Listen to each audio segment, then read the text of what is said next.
배달족의 우두머리. 치우는 상궁에 머물면서 여러가지 소식을 접했다. 그 가운데 깜짝 놀랄만한 소식도 있었으니 그것은 자신이 수호하던 백성들 가운데 상당수가 도솔천이라는 곳으로 강제 이주당했다는 것이다. 듣기에 영파변이가 시작되어 그리 되었다는데 향후 그것이 진행되는 과정에 따라 더 많은 퇴락기들이 외계영성으로 빠져나가게 될 것이다. 치우는 이곳 상궁이 위치한 인간계에서 태어나 자랐고 신이 되어서도 결코 이것을 떠나지 않았다. 그러다가 영역이 상승하여 신선이 되고 나서는 산신직을 맡아 백성들을 돌보는 일에 매진하며 살아왔다. 그러다 나라를 잃게 되자 울분을 참지 못해 이웃나라의 원궁을 침공하였고 그 죄로 선옥에 갇혀 천년을 보내야만 했다. 달콤했던 세월이었지만 어쨌든 현기를 마치고 고국에 돌아와 보니 만국도 모자라 백성들 대부분이 사라지고 없는 것이었다. 싸움도 못하게 된 처지에 자신이 보호해야 할 백성들마저 잃게 되자 치우는 망연자실하지 않을 수 없었다. 매일같이 상궁 별채에 머무르면서 한가로이 보냈지만 삶에 대한 의지는 나날이 약해져만 갔다. 속 모르는 자들은 신선이면 매일같이 도끼자루 섞는 것도 모르고 희낙낙하는 줄로만 알지만 사실 그건 아니었다. 원하는 바를 실현할 수 없으면 답답하고 짜증나는 건 신선이라 해도 별 수는 없었다.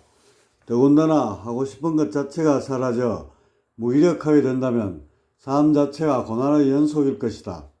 이렇게 돼버린 치우는 매일매일 술이나 퍼마시면서 한량처럼 흥청망청 지냈다. 가끔씩 뭔가 눈요깃거리라도 찾아 도심에 나가 어슬렁거리기도 했지만 그의 시선을 끌만한 것은 없었다. 너무 조용해서 무료하기만 한 곳이 선계였다. 그러던 어느 날 산신직을 맡고 있던 후배 녀석이 심각한 표정을 하고는 별채에 찾아왔다. 이보게 산신, 오늘따라 자네 표정이 왜 그런가? 치우가 취기를 풍기며 먼저 입을 열었다. 형님, 이거 어디 산신 노릇 해먹겠습니까? 치우가 고개를 갸웃하며 산신의 표정을 유심히 살폈다. 평소에 표정 관리를 잘하는 친구인데 오늘따라 많이 일그러져 있었다. 산신 노릇이라면 무속신들에게 대접받는 것 빼면 뭐가 있겠습니까? 주, 무속신, 인간계와 신계에 정착하지 못하고 중간지대를 떠도는 귀신들로 인해 발생하는 문제를 무인과 신통으로 연결하여 해결하는 신, 대개 조상신이 맡으며 어려운 일은 상궁이나 선왕의 협조를 받아 무업을 진행한다. 당연한 소리를 왜? 요즘은 무속신들이 산신 알기를 개코만큼도 못하게 여긴단 말입니다. 산신은 이렇게 말하면서 긴 한숨을 내쉬었다. 산신 체면을 생각하면 언제 어느 곳에서나 늘 초연한 기색을 보여야 하지만 자신의 옛 상관이면서도 사적으로 형님뻘 되는 치유 앞에선 예외였다.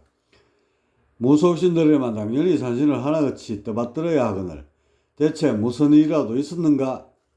치우는 술잔을 가득 채워 산신에게 건네며 말했다. 궁금한 척 양미간을 좁혀보는 치유였지만 그런다고 해서 거의 무심한 마음이 감춰질 리는 없었다.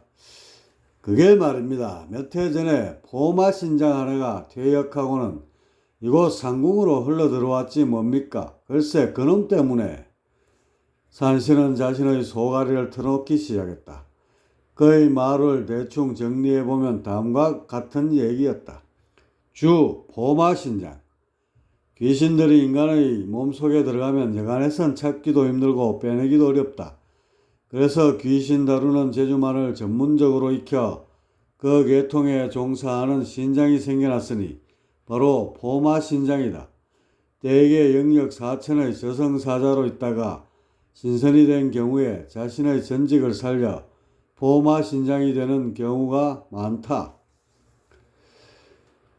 3년 전쯤에 이곳 상궁으로 넘어온 6천 정도의 영역을 지닌 신선이 있었는데 이름을 다물이라 했다. 주, 다물. 먼 훗날 치우를 따라 도솔천의 동북방 지역으로 이주하게 되고 한때나마 인간으로 태어나서 당군조선의 제 38대 임금이 된다. 그는 원궁에 속속된 관료였는데 직책은 포마신장이었다. 그가 하는 일이란 가끔씩 인간계를 시찰하며 못된 귀신들을 잡아 솎아내는 것이다. 여기서 못된 귀신이란 저승에 안착하지 않고 계속해서 이성에 미련을 두는 저급신들을 일컫는다. 그들이 설령 자손을 도우려는 마음에서 그리했어도 이는 신계의 법도에 어긋날 뿐더러 결과적으로도 자손에게 해가 되는 경우가 더 많았다.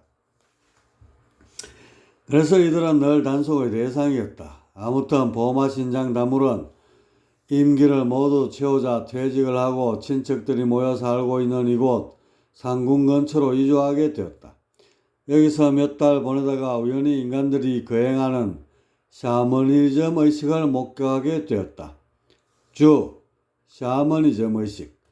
샤머니즘은 문명의 태동기에 자연적으로 발생하기에 그 재래의식의 구조가 행성마다 크게 다르지 않다. 다물은 무속의 신들이 어떤 인간에 붙어있는 잡기를 때리고 위협도 하고 달래기도 하는 모습을 보았다. 별로 어려운 일도 아닌데 꼬박 이틀을 매달려 구판을 벌이고 있었다. 이런 노력 덕분인지 어느 순간 잡기가 못 이기는 척하면서 인간의 몸에서 떨어져 나갔다. 그러자 신병을 앓던 인간은 금세 멀쩡해졌다. 무당은 자신의 영험이 통했다며 기고만장한 표정을 짓고는 신령님께 감사의 축원을 올렸다. 그런데 다물이 보기엔 그 잡기가 장난질을 치고 있는 것 같았다. 주변을 맴돌다가 다시 인간의 몸에 붙을 요량인 게 뻔했다. 저런 간단한 일도 처리 못하다니. 다물은 남의 일인데도 가슴을 쿵쿵 치며 답답해했다. 예상대로 얼마 뒤에 잡기는 다시 인간의 몸에 가서 붙었고 그는 이내 신병이 도지면서 눈을 힘을긋게 뜨고는 그 자리에서 꼬꾸라졌다. 이를 본 무당은 사색이 되어버렸다. 무당의 주변에 그를 도와주던 도사 영감신과 동자, 동여신 그리고 오방신장들이 보였다. 이들은 온갖 노력을 다했지만 잡기를 떼는 일이 숲으로 돌아가자 여간 실망하는 낯빛이 아니었다. 특히 오방신장은 스설퍼른 칼날로 잡기를 여러 차례 위협했지만 소용이 없게 되자 더욱 자존심이 구겨졌다.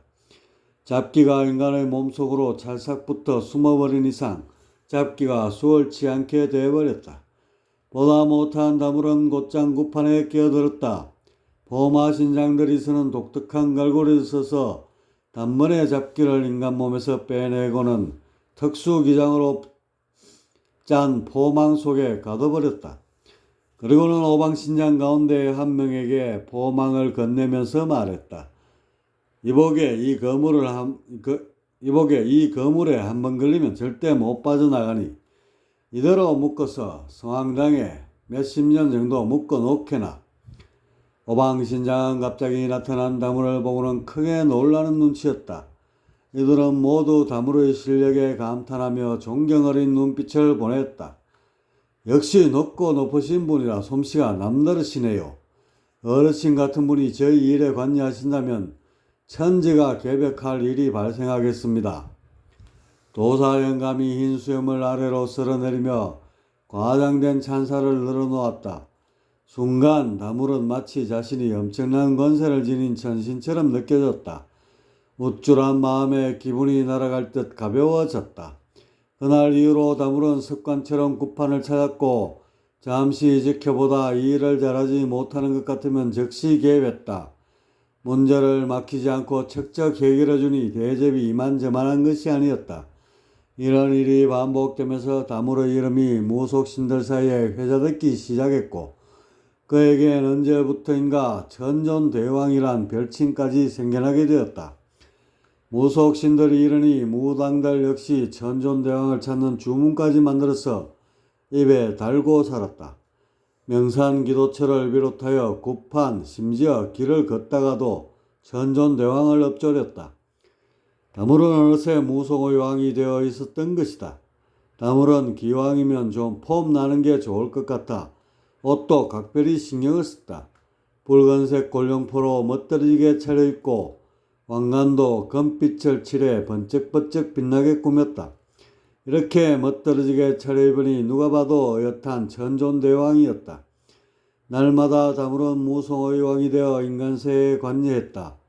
골룡포를 휘날며 명산의 기도토에 하강하면 무속신들을 비롯하여 산기도 하는 수행자들이 하늘임처럼 우르르 떠받들었다. 이런 때에 그의 기분은 우쭐함을 넘어 황홀경 그 자체였다. 여태껏 살아오면서 이와 같은 기쁨을 누린 적이 있었던가 싶었다. 다무런 자신을 추존하는 무리 가운데서 이왕이면 성의를 잘 표하는 자부터 문제를 끌어주었다. 문제라고 해봤자 귀신을 떼거나 아니면 남녀의 애정 혹은 출세에 관한 거였다. 얽힌 실타래처럼 보이지만 조금만 신경 쓰면 풀어질 문제들이었다. 이렇게 다무리 천존대왕이 되어 무속신들의 존망을 한몸에 받게 되자 이것에 반비례하여 산신의 위신은 땅에 떨어지게 되었다. 무슨 일만 있으면 산신을 찾아 호소하던 무속인들이 이젠 발길을 딱 끊었을 뿐더러 언제부턴가는 산신을 봐도 고개만 까딱하며 인사하는 신용만 내는 것이다. 이런 상태로 몇 달이 흘러가자 참다 못한 산신이 채통도 있고 치우를 찾아와서 푸념을 늘어놓게 된 거였다. 치우가 자초지종을 듣고 보니 산신의 처제가 10분 이해가 되었다. 하지만 다무를 혼내줄 마땅한 명문도 없지 않은가. 자네 심정은 충분히 알겠네만 치우는 말끝을 흐렸다. 도와줄 수 있는 뾰족한 방법이 없기 때문이다. 그냥 요즘 제 심정이 그렇다는 거죠. 형님에게 들어놓으니 좀 후련해집니다. 그나저나 좋은 구경이나 한번 가시지 않겠어요? 좋은 구경? 어디 싸움판이라도 벌어졌는가? 싸움보다 훨씬 더 좋은 구경이 있었죠. 하하. 에이, 세상에 그런 것이 있으려고. 형님은 그냥 잠자코 따라만 오세요. 최근 들어 생겨난 곳이니까. 산신은 그 자리에서 관복을 훌루벗은 던지고는 평복으로 갈아입고는 치우의 옷소매를 끌고 밖으로 나갔다. 상궁을 나와 들꽃이 흐드러지게 핀 오솔길을 따라 곧장 가니 먼 발치로 신묘한 산들이 병풍처럼 늘어져 있는 곳이 나왔다. 마치 수묵화 속을 헤집듯 계속해서 발길을 노리니 어느덧 선유옥이란 글자가 새겨진 발밑에 달았다. 그 앞으로 구불구불한 샛길이 계곡을 따라 이어졌고 한참을 가다가 빗줄기 떨어지는 소리가 귓가에 울리는가 싶더니 눈앞에 끝을 알 수 없는 높이의 폭포가 희뿌연 물보라를 뿜으며 나타났다. 그것이 마치 하늘에 따리를 들고 있는 용이 구름 담배를 피워대는 것처럼 오묘했는데 폭포 수화되어 아래로 곤두박질 치면서 끝없이 지상까지 닿을 등 싶었다. 치우가 넋을 잃고 폭포를 바라보고 있는데 어디선가 까르르 하는 여인네들의 웃음소리가 들려왔다. 바위에 올라 주변을 돌려보려던 찰나 치우는 너무 놀라 숨이 멎는 줄만 알았다. 먼 발치로 형언할 수 없을 정도의 미색을 지닌 선녀들이 삼삼오오 무리를 지어 논일고 있는 것이었다. 어떤 선녀는 공중에 떠올라 날개짓을 하며 솔솔 부는 바람에 몸을 맡기고 있는데 수분을 흠뻑 머금은 바람에 촉촉히 묻어나는 복숭아 같은 얼굴은 밝다 못해 달등이었다. 바람이 실어다 준 꽃향기를 음미하는지 살포시 미소를 띠며 눈웃음을 치고 있는 그녀는 필경 미사여구를 불가능하게 하는 자연의 걸작이었다. 다른 선녀들은 삼삼오오 무리를 지어 계곡물에 발을 담그고는 향기로운 과일을 입에 물며 도란도란 예기꽃을 피우고 있었다. 이런 천하일색의 선녀들이 굽이치는 계곡을 따라 드문드문 보였는데 그들 한 명 한 명이 보편적 미를 지니면서도 독특한 개성을 한껏 뽐내고 있었다. 형님, 제 말이 맞죠? 이보다 더 좋은 구경거리가 어디 있겠소? 하하. 불과 석 달 전에 이곳에 만들어졌는데 용케도 제가 정보를 입수하지 않았겠습니까? 치우는 넋을 잃었는지 별다른 대답도 없이 그저 목전에 펼쳐진 아름다움 속에 흠뻑 몰입했다. 그런데 활짝 웃고 떠드는 선녀들 사이로 전혀 다른 낯빛을 하고 있는 선녀가 눈에 띄었다. 몹시 우울한 표정을 하고 있었는데 옷도 남루한 평상복을 걸쳐서인지 아무리 봐도 여느 선녀와는 달라 보였다. 이봐 산신, 저 선녀는 왜 저런 복장에 우울한 얼굴을 하고 있는 건지. 아, 소미 말하는군요. 상궁에서 30여리 정도 떨어진 마을에 사는 아이인데 선녀들에게 과일을 가져다 주러 왔나 보네요. 심부름 온 거였군. 그런데 자네는 어떻게 저 아이에 대해 그렇게 잘 아는가? 이렇게 좋은 장소에서 골치 아픈 얘기를 꺼내면 쓰나요? 그냥 눈욕이나 하시죠. 산신은 바위 틈으로 선녀들을 마냥 바라보면서 황홀한 표정을 지어 보였다. 그런데 지우는 평상복 차림의 소녀를 목격한 뒤로는 다른 선녀들이 눈에 들어오지 않는 눈치였다. 어느새 황홀경에 취해 있던 표정은 사라졌고 그저 평소처럼 무덤덤한 눈길로 시선을 한 곳에 고정하고 있었다. 형님, 계속해서 소미만 쳐다보는 걸 보니 혹시 마음에 두고 있는 거 아니에요? 표정이 너무 우울해서 그냥 본 걸세. 지우는 헛기침을 하며 시선을 다른 곳으로 돌렸다. 하지만 낮술이라도 한 것처럼 볼이 빨갛게 달아오른 건 감출 수 없었다. 혹시 마음에 두셨더라도 생각을 접으세요. 저희는 며칠 후면 시집 갈 테니까요. 시집 간다고? 그런 경사를 앞두고 왜 저런 표정이지? 서방이 초금이라 불리는 요망한 사신이어서 그런 거죠. 초금? 구렁이 신이 용이 데리고 명당태에서 1000년 동안 돌을 닦았는데 뭐가 잘못됐는지 인면 사신의 이무기가 됐다지 뭐예요. 그런데 그 요괴가 글쎄 소미가 사는 마을에 올라와 그것의 수호신이 된 거예요. 가끔씩 꼬여드는 협작꾼들이나 사나운 신수들을 몰아내 주니까 마을의 신들이 수호신으로 떠받들게 된 거죠. 그럼 그 대가로 저 여인을 신부로 취하게 된 것인가? 그렇죠. 물론 마을 신들이 모두 반대를 했지만 그 사신이 마을을 쑥대밭으로 만든다며 위협을 거듭했지 뭐예요. 마을의 신들이 타지에서 용병들을 사서 사신을 쫓아내려 해봤지만 소용이 없었어요. 무공이 얼마나 센지 용병들이 제대로 대적 한번 못하고 모두 혼쭐이 나버렸지요. 그렇다면 마땅히 상궁에서 어떤 조치를 취해야 하지 않겠는가? 상궁이요? 그런 세세한 일까지 상궁에서 관여하지 않는다는 건 형님도 잘 아시잖아요. 그리고 만일 생각을 바꿔 산왕 신장들을 몇십 명 동원해봤자 그놈에게는 어림도 없을걸요. 다물이라는 천존대왕 흉내 내던 놈, 그놈도 초금을 때려잡겠다며 나섰다가 실컷 두들겨 맞고 도망 나온걸요. 아무튼 전신이 하강하기 전에는 이곳 성계에선 그놈을 이길 자가 없으니 그것이 문제인 것이죠. 아무리 그렇더라도 성계에서 어찌 그런 일이. 소미를 비롯해서 그 마을의 신들은 마을이 신선이지 죄다 영역 5천의 지선들입죠. 간신히 신선이 된 자들이 무리를 이루어 서로 의지하며 사는 것인데 그러다 보니 인간계의 문화가 여전히 만연되어 있습니다. 그만큼 이용해 먹기 쉬울 테고 자연히 그 요망한 초금이 꼬여든 것이지요. 요즘도 선계, 영역에 따른 차별이 남아있는가 보지. 아무래도 지선들에 대한 무신선들의 시각이 그리 곱지는 않죠. 그들 중에는 사실 선계의 일원으로서 자격 미달인 자들이 꽤나 끼어 있으니까요. 형님이야 선옥에 있었으니 잘 아실 거 아니에요. 그곳 죄수들 거의 대부분이 지선들 아닙니까?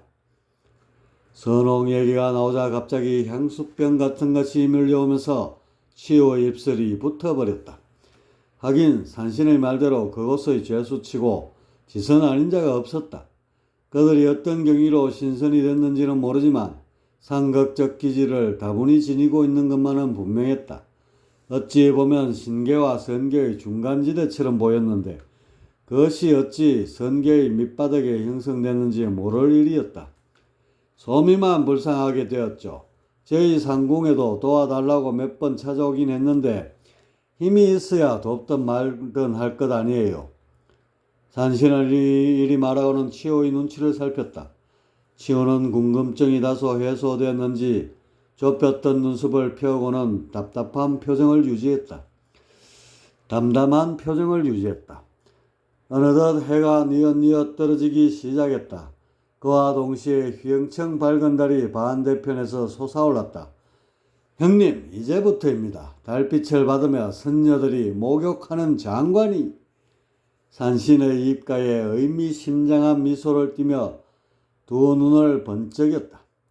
자네나 실컷 구경하게나. 나는 볼 일이 좀 있어서. 치우는 단번에 거절의 뜻을 내뱉고는 조심스럽게 뒤로 물러나서 오솔길을 따라왔던 길로 되돌아갔다. 소미가 선유곡에서 나와 집으로 돌아가는 것을 목격했기 때문인데 먼 발치에서 산신이 엽조리는 시 한 구절이 심란하게 가슴을 후비며 들려왔다. 질풍의 먼지로 뒤덮인 세상, 한시름 들고자 깊은 계곡 찾았는데 꽃처럼 어여쁜 선녀가 목욕하며 한담을 나누네. 듣는 것만으로도 우환이 씻겨나가고 그릇 바라보니 마음이 무지개를 타고 훨훨 오르네.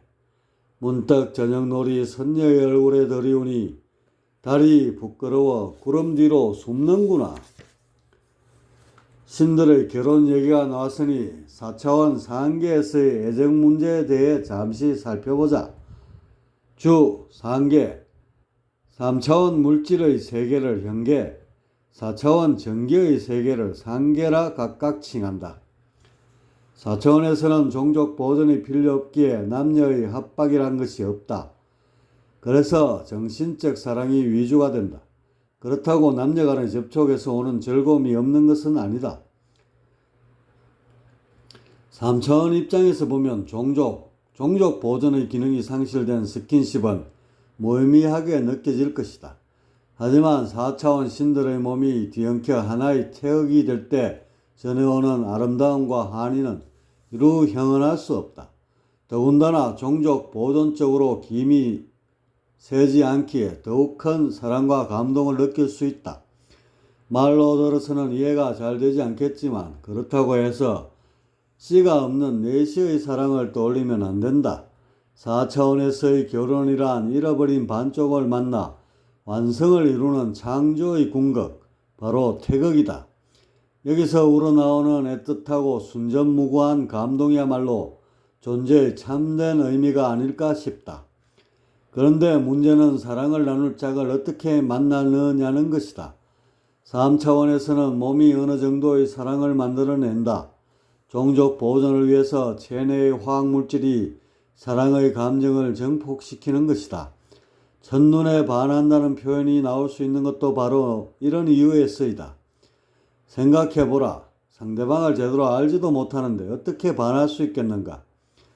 이렇게 3차원에서는 몸에서 만들어내는 종족 보존의 본능 때문에 집신도 짝이 있다는 말처럼 웬만하면 짝을 지어 살게 된다.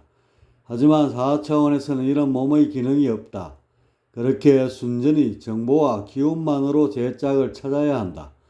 그만큼 어렵고 험난한 길이라 아니할 수 없다. 이런 까닭에 4차원 상계는 남녀가 쪼개져 독신으로 사는 경우가 많다. 만일 누군가 이곳에서도 부부로 지낸다고 하면 두말할 필요도 없이 천생연분인 것이다. 각설하고 치우는 구름을 하나 잡아타고 그 속에 숨었다. 그리고는 소미의 뒤를 따라 유유히 흘러갔다.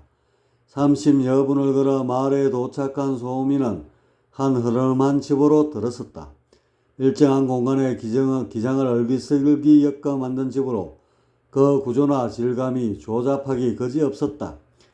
그녀는 무슨 할 일이 그렇게도 많은지 분주하게 집안을 쏘다녔다. 치우는 구름 뒤에 숨어서 소미의 일거수일투족을 살폈다. 그러던 중 허리를 펴며 하늘을 보는 소미의 얼굴이 눈에 들어왔다.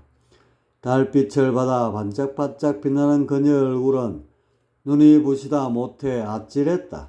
선유곡에서 멀찍이 바라봤을 때보다 치호의 심장박동은 더욱 빨라졌고 사지는 보다 뻣뻣하게 굳었다. 눈앞에 태양이 떠오른 것처럼 세상이 온통 하얀 빛으로 물들었다. 소미에게는 선녀들의 화려함은 없지만 소박하고 순수한 청순미가 물씬 풍겨 나왔다. 이런 치호의 눈길을 알 길이 없는 소미는 평상시대로 아궁이에 불을 지피고 밥을 했다. 마침간 세상을 보는 것 같은 착각마저 이는 장면이었다. 사실 신들은 몇 년 동안 먹지 않아도 되고 간혹 시장기가 돌 때는 식정이라는 알약 하나만 취해도 된다. 이처럼 간단하게 먹거리를 해결할 수 있지만 이렇게 살면 재미난 게 줄어드는 법이다. 편리함만 추구한다면 수족은 뭐하러 놀릴 것이며 그저 하루 온종일 누워만 있다 등창이나 걸릴 일이다. 어쨌든 이런 이유로 적지 않은 신들이 인간들처럼 밥도 짓고 반찬도 만들어 밥상을 차리기도 하는데 특히 영역 5천의 지선들의 경우엔 현계의 습성이 보다 많이 남아있다 보니 이런 모습을 흔히 접할 수 있었다. 기를 조그만하게 뭉쳐 쌀의 정보를 입혀 쌀알을 그릇에 넣고 아궁이 모양의 기전체로 열을 가하면 미리 설계된 정보에 따라 점점 밥처럼 변해가고 그 정보가 주변에 퍼지면서 구수한 밥 익는 냄새를 풍겨내게 된다.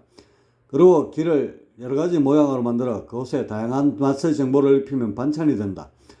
물론 이런 인위적인 것보다는 텃밭에서 자연적으로 생겨난 채소를 이용하는 편이 좋긴 할 것이다.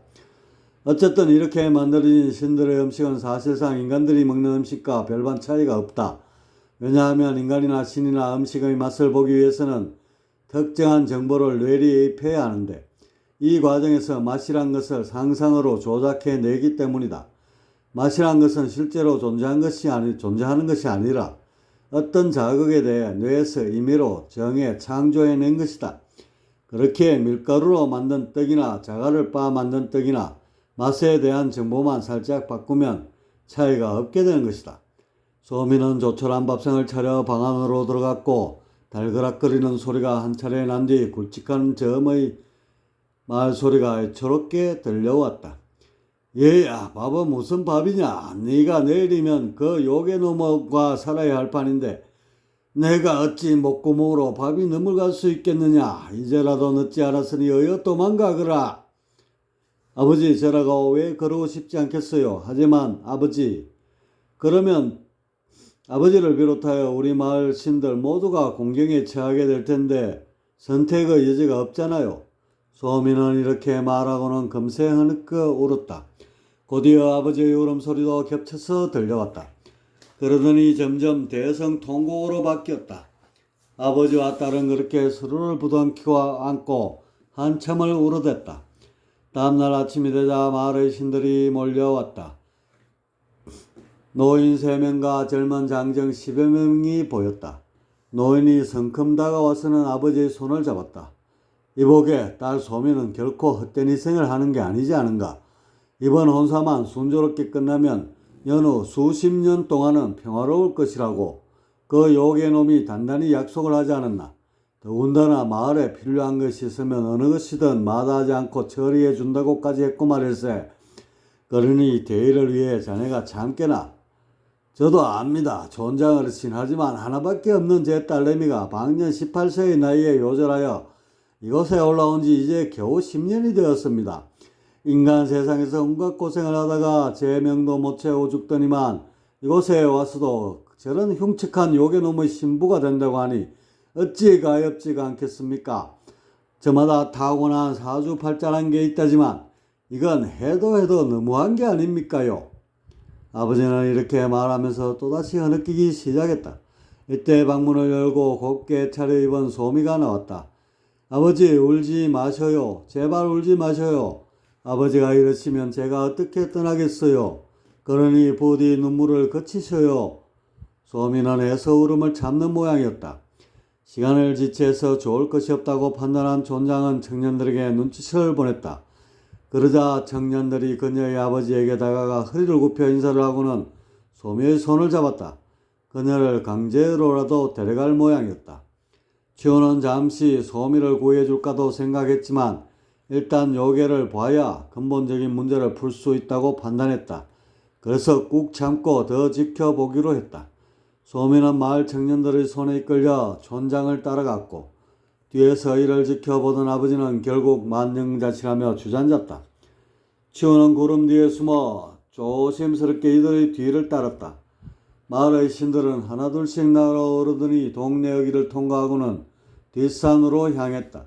마을을 내려다보니 대략 700호 정도 되어 보이는 것이 그런대로 규모가 있었다. 오솔길이 나타나자 신들은 지면에 바싹 붙어 내려갔고 나무들이 우거져 있다 보니 수북한 이파리 사이로 이들의 형렬이 드문드문 보였다. 그렇게 10분 정도를 오르니 큰 공터가 나오고 어마어마하게 큰 동구나무가 눈에 들어왔다. 나무의 줄기와 가지마다 온통 빨강, 노랑, 파랑, 초록, 하얀색의 천이 칭칭 감겨 있는 것이 한눈에 봐도 예사스럽지가 않았다. 나무 뒤편에는 남루한 사당이 엎어져 있는데 그것을 뒤덮고 있는 기장이 칙칙하고 엄침해서인지 흉물스럽기 짝이 없었다. 마을의 신들은 마치 인간들이 제사를 지내는 것처럼 사당 앞에 제물을 차려놓고 뭔가 의식을 치르기 시작했다. 향도 피우고 주문도 외우고 절도 하고 그렇게 한참을 하더니만 소미를 둥구나무에 묶는 것이었다. 치우는 두 눈을 똑바로 뜨고 아래를 주시했다. 소미를 다 묶은 마을 신들은 그녀에게 길 잃은 반드시 하늘의 보살핌을 받는다. 기린 천상이라는 말을 건네며 눈물을 떨구었다. 그들은 짧게 작별의 말을 남기고는 모두들 왔던 길로 되돌아갔다. 주, 신들의 눈물. 신들 또한 감정이 북받쳐 올 때는 눈가의 기운이 구슬처럼 맺히면서 눈물을 만들어내기도 한다. 일종의 연결된 수기의 표출이다. 이제 소미 혼자 남았다. 얼마나 무서울까. 사시나무처럼 바르르 떠는 소미의 모습이 시야를 가렸다. 그녀는 눈을 꼭 감고 애써 참고는 있지만 공포에 질린 표정이 역력했다. 그렇게 한두 시간이 지났을까 어느 순간 사당의 문이 쿵 소리를 내며 부서질 듯 열렸다. 그러더니 푸른 옷을 걸친 사내가 사뿐사뿐 걸어 나왔다.